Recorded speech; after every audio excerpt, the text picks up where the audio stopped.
Welcome, brothers and sisters. Today lecture is the Book of Dead, writing by the avatar of the new era, Samael Aun Weor. Let's begin. Chapter 1. Death. During the course of existence, different types of energies flow through the human organism. Each type of energy has its own system of action. Each type of energy manifests itself in its own time. The motor and muscular force manifests itself 4.5 months after conception. This is related to the birth of the respiratory and pulmonary function. At 10.5 months, growth with all its marvelous metabolisms and conjunctive tissues. When the child is between 2 and 3 years old, the fontanelle of the newly born closes, and the cerebrospinal system is completely formed. The human personality is formed during the first 7 years, and at 14 years personal energy appears, and, flowing domineeringly through the sympathetic nervous system, sex appears at 35 years in its transcendental form of creative emotion. It is upon reaching this age that we can make what is called soul. Normal man does not have a soul, or rather, he still is not a man, he doesn't even have a soul. The intellectual animal falsely named man is a machine controlled by the legion of the ego. This is pluralized. I must read a book, says the intellectual function.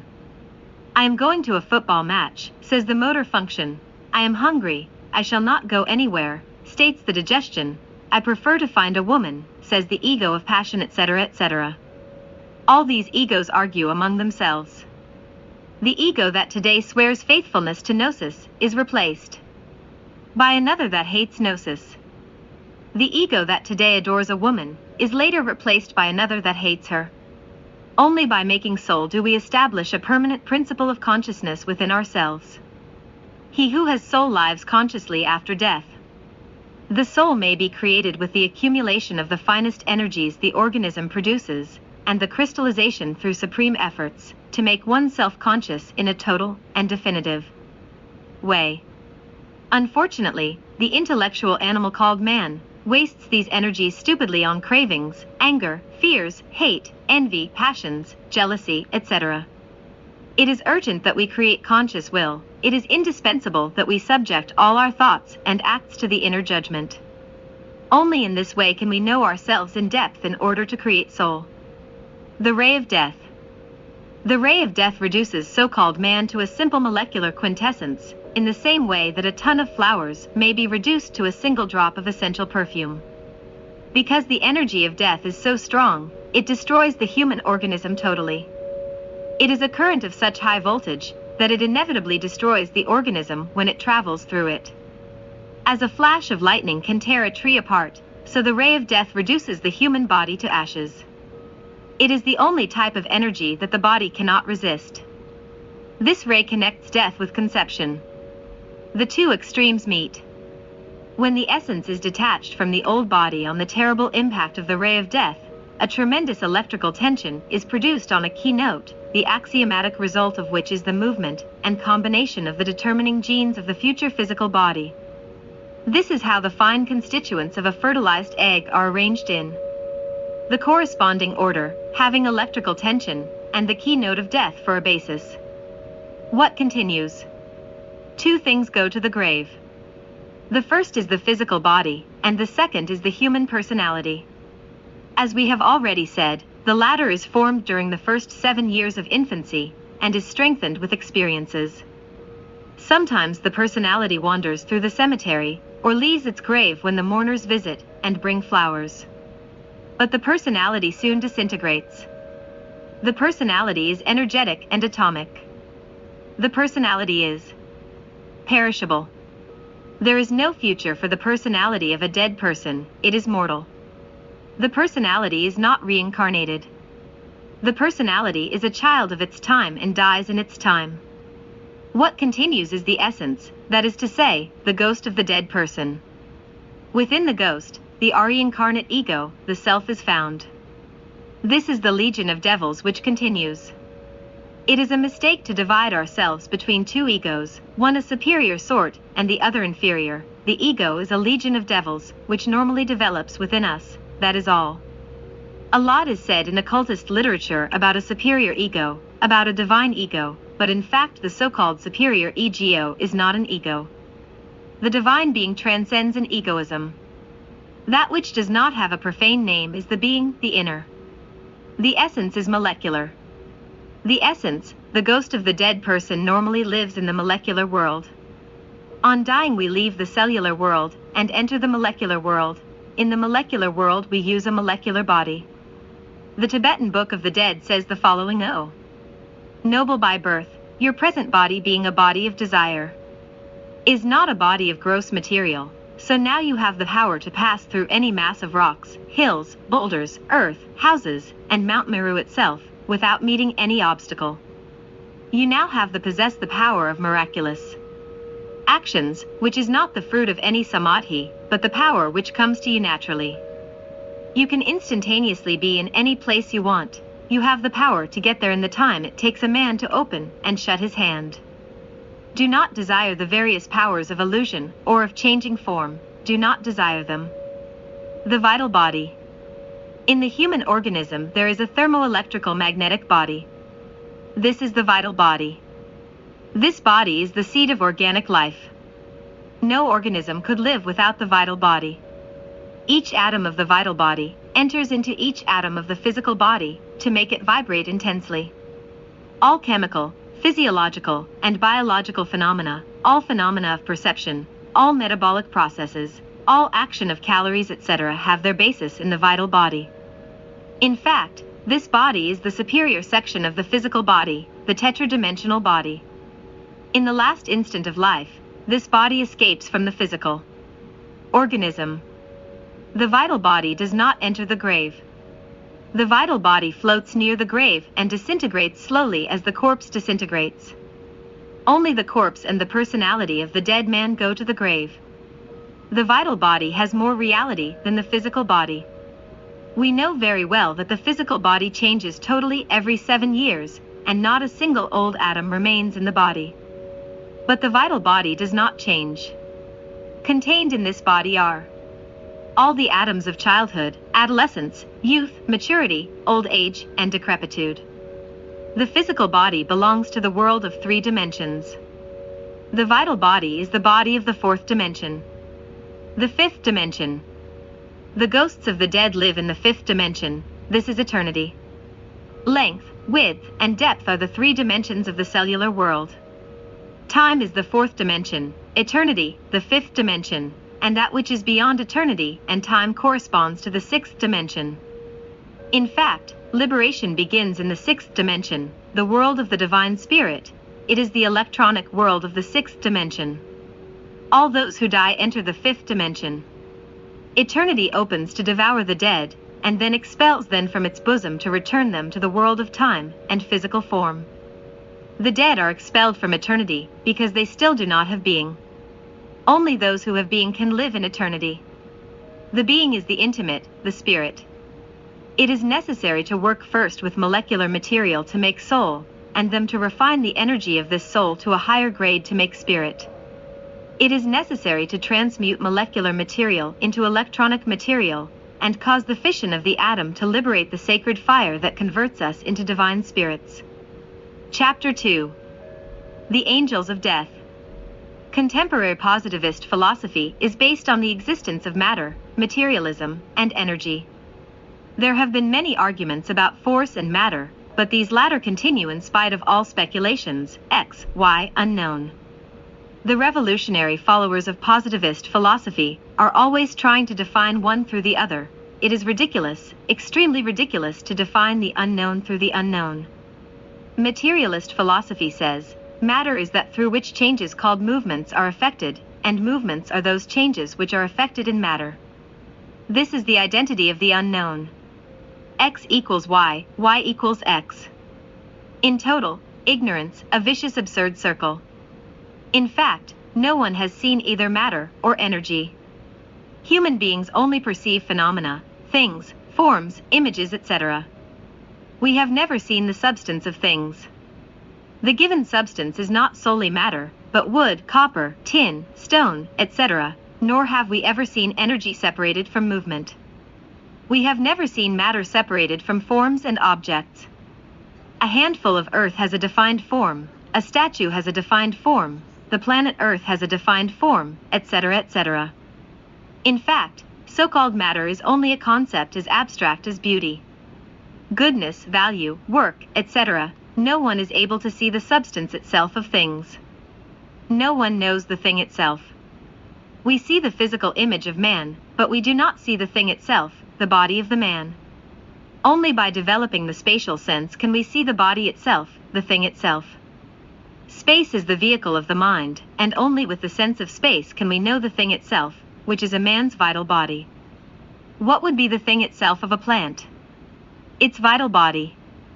What would be the thing itself of an animal? The animal's vital body. What would be the thing itself of the earth? The vital earth. The vital earth represents the earth in itself. The life of organisms depends on this vital earth. The vital earth is found in the fourth dimension. A point in movement leaves a trace, this is the line. Line in movement leaves a trace, this is the surface. A surface in movement is converted into a solid, and a solid movement is converted into a hypersolid. In fact, the hypersolid is the thing itself, the hypersolid belongs to the fourth dimension. We can only see hypersolids with the spatial sense. In fact, the temporal sense is only the surface of the spatial sense. Upon leaving itself, the point is converted into a line. When the line leaves itself, it is converted into a solid. The solid, leaving itself with a movement in space, is converted into a hypersolid. Hypersolids are contained within solid bodies. If the vital body moves to the outside of an organism, the organism inevitably disintegrates. The vital body belongs to the fourth dimension, and the human essence to the fifth dimension. The angels who govern the processes of conception normally live in the fourth dimension, and those who govern death in the fifth dimension. The first connect the ego to the zoosperm, the second break the connection that exists between the ego and the physical body. The angels of death are in themselves perfect men. The loss of a loved one is very bitter, and it might seem that the angels of death are too cruel, but in fact they are not, even though this may seem incredible. The angels of death work according to laws, with supreme wisdom, and great love and charity. We can only understand this clearly when we identify ourselves with them in the molecular world, and in the electronic world. The angels of life give a human being a vital body, so that he may live. The angels of death take life from a human being. They do this by cutting the silver cord. This cord corresponds to the umbilical cord, and it is sevenfold in its inner constitution. The angels of life connect the molecular body of the disincarnated person with the zoosperm, so that it acquires a new body. In fact, the silver cord is the thread of life, which the angels of death break on the appropriate day, and at the right time, in accordance with the law of destiny. This marvelous thread belongs to the superior dimensions of space, and can only be seen with the spatial sense. The dying often see the angel of death as a quite horrible skeletal figure. In fact, what happens is that he dresses in the clothes that suit his job.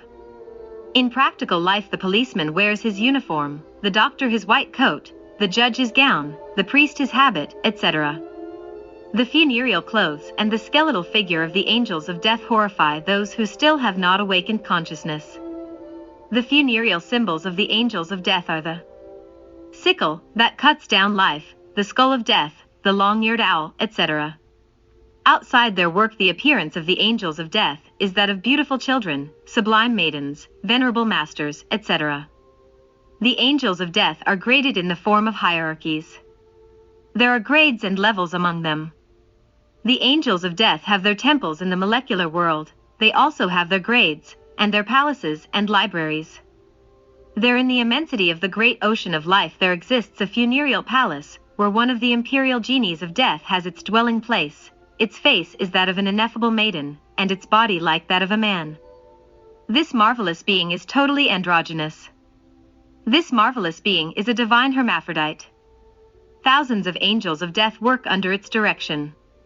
In its library there are thousands of molecular volumes, where the karmic names and dates of all those who must die are written, each with its own day and time according to the law of destiny. The science of death is terribly divine. The intellectual animal falsely named man dies unconsciously and is born unconsciously and goes blindly from the cradle to the grave, without knowing where he comes from or where he is going. In making soul we awaken consciousness, and only then become aware of the mysteries of life and death. Any man with soul can negotiate with the angels of death, and disincarnate himself at will, in accordance with his needs. This means having the power to lengthen his life if he considers it necessary in order to realize or complete some task in the physical world. Those who have transfigured themselves in the electronic world, those who have an electronic body, because they have made soul, can command the angels of death and keep their physical body for millions of years. These are the great saviors of humanity, the great rectors of the world. Let us remember the king of the world cited by Ossendusky in his book entitled Beasts, Men, and Gods. This great being lives in a gardi and has a body of indecipherable age. Extremely old religious writings mention this great being. Let us remember Sanat Kumara, the Ancient of Days, the great Immolate, the founder of the College of Initiates of the Great White Lodge. This adept lives in the Gobi Desert in an isolated oasis. The body of this great being is more than 18 million years old. With him, in the same oasis, live a group of adepts with immortal Lemurian bodies. All these adepts travel through the superior dimensions of space with their physical bodies. They have the power to teletransport themselves with their physical bodies through the fourth or fifth dimension. They all exercise power over the angels of death. They are the adepts of the mysteries of life and death. They have all had to work with the great arcanum. Chapter 3. The Tribunals of Karma. The Tibetan Book of the Dead says, "You have been unconscious for the last 3.5 days. As soon as you recover you will have consciousness what happened?" Well, at this moment all samsara, the phenomenal universe, is in revolution. Admission to the electronic and molecular worlds at the moment of death is a tremendous test for man's consciousness. The Tibetan Book of the Dead states that at the moment of death all men fall into a faint that lasts 3.5 days. Max Heindel, Rudolf Steiner, and many other authors sustain that in these 3.5 days the disincarnate ego sees its whole life pass in the form of images. In retrospective order. The said authors state that these memories are contained in the vital body. This is true, but it is only a part of the truth. The images and memories contained in the vital body, and its retrospective vision, is only an automatic repetition of something similar in the electronic world. At the moment of death, and during the 3.5 days following death, our consciousness and inner judgment are liberated by electronic discharge. We then see our whole life pass in a retrospective form. The discharge is so strong that it makes a person fall into a state of coma and incoherent dreams. Only those who possess what is called soul can resist the electronic discharge without losing consciousness. When the 3.5 days have passed, the essence enters a state of lunar-type consciousness. At the moment of death we are relive our life in a retrospective form, under electronic discharge, but in a very rapid and terrible way. In the molecular world we again relive the life that has just passed, but in much slower form, because time in the molecular world is slower than in the electronic world. Under lunar influence we relive our life from old age to childhood and birth. Then the disincarnate visit all those places in which they related. They relive each scene of their life, saying and doing the same as they did in life, feeling joy for the good works and profound moral pain for the bad.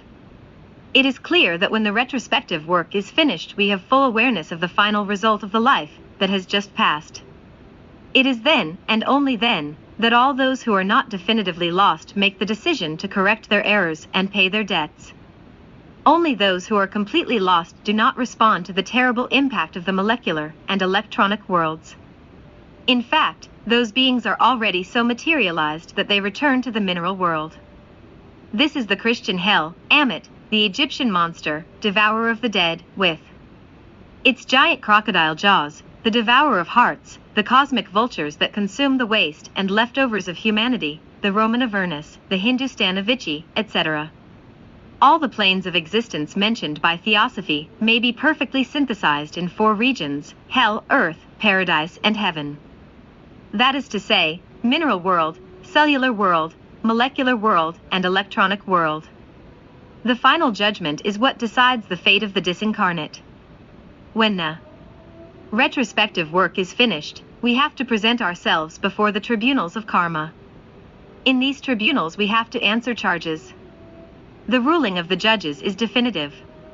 It is incorrect to say that all beings pass to the regions of paradise, or to celestial type states of happiness after judgment. In fact, only a very small minority of beings pass to the ineffable regions mentioned by Theosophy.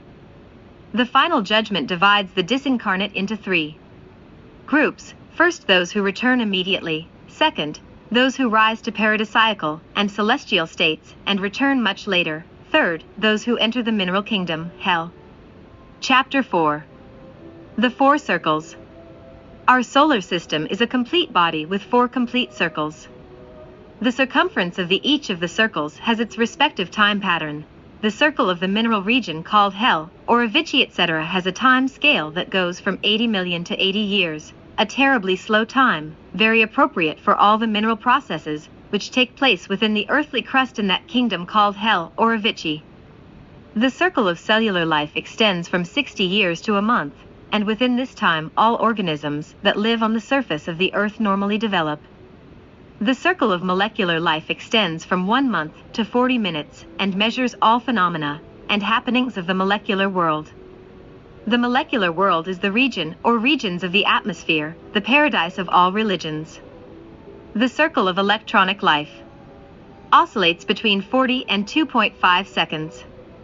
This is the time of the celestial regions with which the phenomena of light and solar happenings are measured. Avicii. The infernal region of Avicii is within the mineral crust of the earth.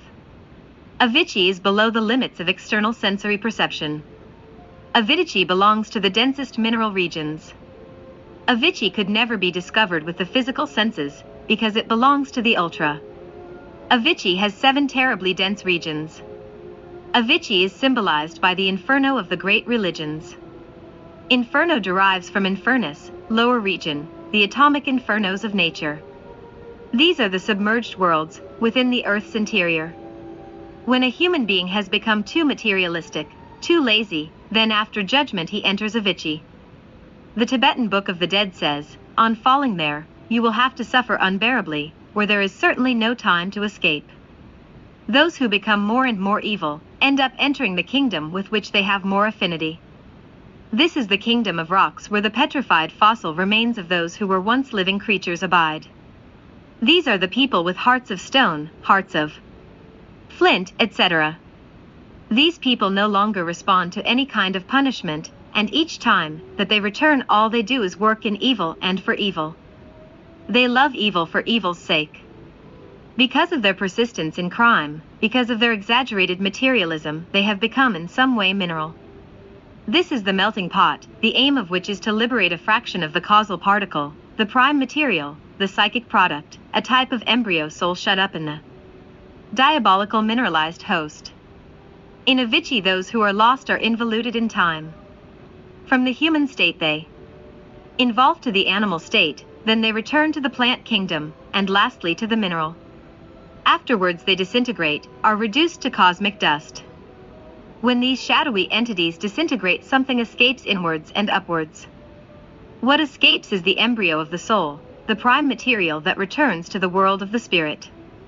Let us remember the vision of Er, who says, and he said as they arrived, all returned joyfully to the meadows and camped there as if in a congregation. And they talked among themselves, some moaning and crying, when they remember the terrible things that they had suffered and seen on their journey under the earth. They said their journey had been 1,000 years. Because, depending on the errors each man had committed, and the number of people he had harmed, he suffered, successively, 10 times for each one. Every 100 years they paid, because 100 years counts as the life of a man, and so it was that evil works were paid for 10 times over. The cellular region. The return of the human essence begins with conception. The trio that starts our life, conception, gestation, birth, is marvelous. It is amazing to think that man begins as a cell, subject to the rapid time of cells, and living in the world of cells. It is extraordinary to know that after about 80 years his human life ends overcharged with memories. The inner processes that begin conception are extremely rapid, but as time passes become slower. All organic processes become slower. In fact, the relativity of time does exist. Human gestation lasts 10 lunar months, infancy 100 lunar months, and life more or less 1,000 lunar months. The electromagnetic trace that the life of a man leaves in the instant of death is imprinted firmly on the conception of the fetus. The path of life is formed with the hoof marks of the horse of death. Death, judgment, and conception make a perfect trio. At the moment of death, says a book called Tibetan Doctrine, the four sounds called sounds that inspire sacred terror are heard, that of the vital force of the element earth, a sound like the collapse of a mountain, that of the vital force of the element water, a noise like that of ocean waves, that of the vital force of the element fire, a sound like that of a forest fire, that of the vital force of the element air, a sound like that of 1,000 thunderclaps echoing simultaneously. The place in which one seeks shelter, fleeing from these noises, is the womb. When the zoosperm unites with the ovum, gestation begins. The cell with which human life begins has 48 chromosomes. This clearly speaks of 48 laws that govern the human organism. There are 48 controls that regulate the human organism. The chromosomes are divided into genes. 100 or so make a chromosome. The total constitution of the human organism is determined by the genes. Genes are very difficult to study because they are made up of a few molecules. They vibrate rapidly and constitute an intermediary zone between the molecular world and the cellular world. The genes move and combine under the radioactive waves emitted by a dying person in his last moments. So the new physical body is the exact result of our past return, the faithful instrument of our karma. The life of every human being in the physical world is a repetition of the past life, plus its good and bad consequences. Time is round and events are repeated at the correct time and day. This is the law of recurrence. Everything happens again as it happened before, but with its consequences, good as well as bad. This is the law of karma, the law of action and consequence. In fact, the object of the automatic repetition of events is to make us aware of our own errors. That is the law. Unfortunately, we can do nothing. Everything is repeated at the correct time, just as the hands of the clock go round. To change external circumstances, we have to change internally by forming soul and spirit, that is to say, processing being. Only the being can create. Only the being can change all things. Whoever wants to possess being has to transmute his sexual, emotional, mental, passionate, motor, sentimental, etc. energies.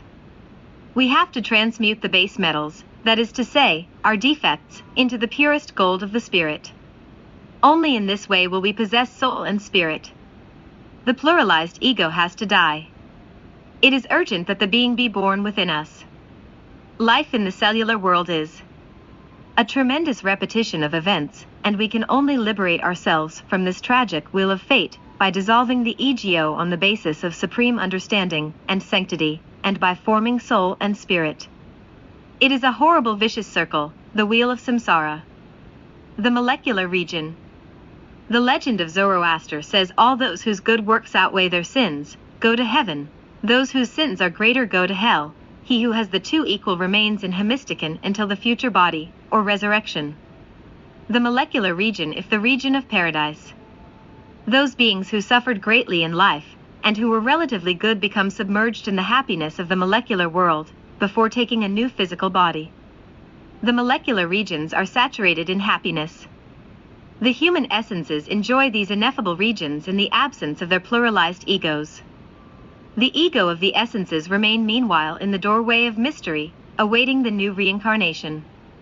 In the absence of the ego, the essences develop happily in paradise. These beings use the molecular body. Those who possess the astral Christ shine with glory, and are even happier in paradise. This happiness lies only in the sexual seed, in a germinal state. But it germinates and is born when the initiate knows the mysteries of sex. The astral Christ is a marvelous body. People who possess this body are truly immortal, since they never lose their consciousness.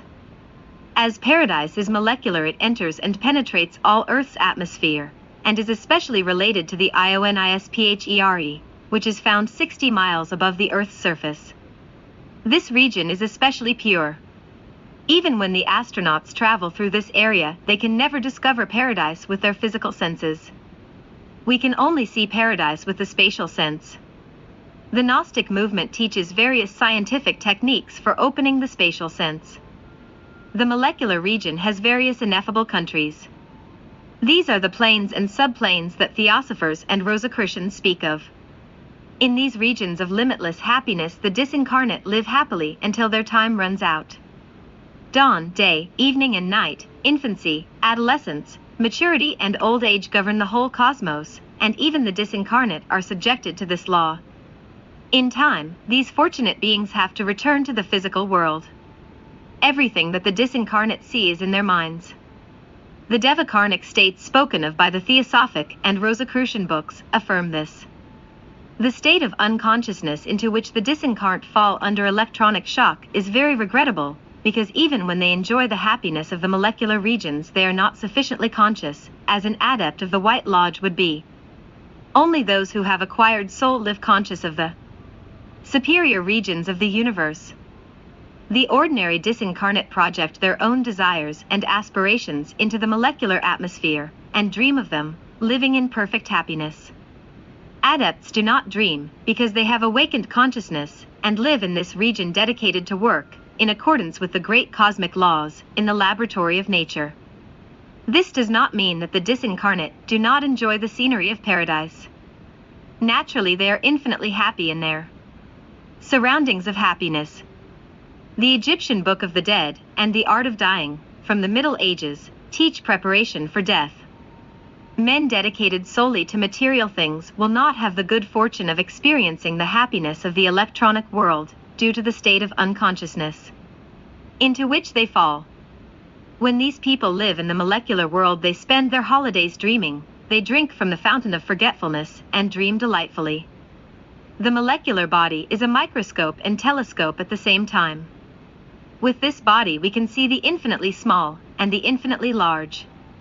In paradise, the disincarnate participate in the intimate nature of everything created, penetrating the heart of all that exists. It is better to know things by penetration than by external perception. Life in paradise would be better if the disincarnate did not project his own desires into the molecular world. There each projects images of his own mind into the atmosphere. The electronic world. The electronic world is the solar world of light, the world of the spirit. Those who have spirit, those who possess an electronic body, exercise power over the molecular, cellular, and mineral worlds. Those who possess an electronic body are in a position to help their disciples to create their own souls. Any true instructor teaches his disciples to create soul. Any man with soul is a true reformer. A man with soul can help his disciples, teaching them the theory of acquisition of their soul. But only a man who has an electronic body can work with the embryo souls in the same way that a man with a cellular body can work with the Earth's minerals. Certain affirmations saying that human beings have soul and spirit have been exaggerated. In fact, within the human essence there exists a fraction of the causal being. But this fraction is only the prime material that life has given us to make soul. Whoever makes soul fuses himself with the great universal soul. Whoever makes spirit is united with the universal spirit of life. Because unto everyone that hath shall be given, and he will have abundance, and throw the useless servant into the outer darkness. There will be wailing and the gnashing of teeth. Matthew 25, verses 29, 30. The fate of the human essence in the electronic world after death is fleeting, because the human being is still not prepared for living continuously in this solar region. There are schools for the creation of soul, and there are also schools of sexual regeneration for the creation of spirit.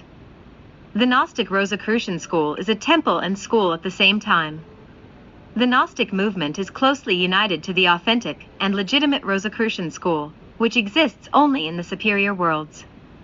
Our universal Christian Gnostic movement teaches the real path of regeneration. Our school teaches the creation of soul and spirit. Our movement has the most complete. Esoteric school. Our movement is initiating the new Aquarian age, in the August thundering of thought. The electronic world is marvelous.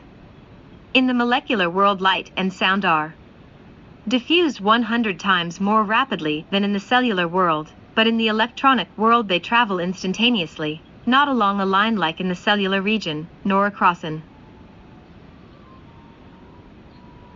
like smell, but across a volume of space, and, being independent of atmosphere, they can travel to the sun in 7 minutes.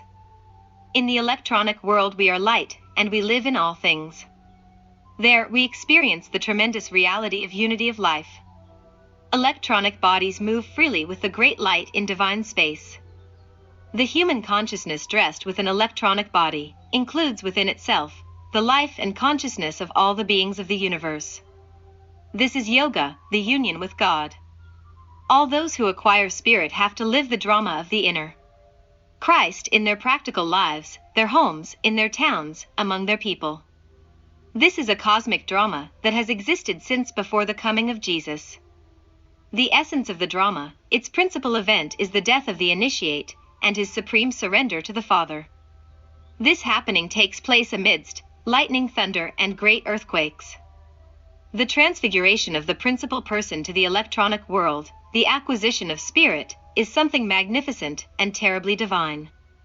In these instants the electronic force is displaced, and the vertical fracture of all planes of cosmic consciousness opens the inner worlds to the ordinary perception of the man in the street for a moment. Then, all the marvelous things that the Gospels tell of when Jesus died on the cross take place. The earth trembles, graves open, the saints are resuscitated, and they all cry out, "Truly this is the Son of God." The Gnostic movement is an organization with more than 3 million members throughout the world. The Venerable Master, Samael Aun Weor, is the great avatar of the Aquarian age. He is the founder-president. Samael Aun Weor is a master of the greater mysteries, and all that has been hidden from human beings for centuries, and has been the privilege of the few initiates of humanity, all that is hidden in the sacred books of all the religions of all times, all that remained hermetically sealed in the sacred temples of the great civilizations that have preceded us in the course of history, all is revealed by this master, without any veil, for the redemption of humanity. Gnostics are practical. With these teachings you will be able to develop your occult powers to see, hear, touch and feel the angels, archangels, seraphims, potencies and virtues, etc. With our practices you will even be able to reach union with God. Hope you enjoyed the book. Thank you for listening. Inferential peace.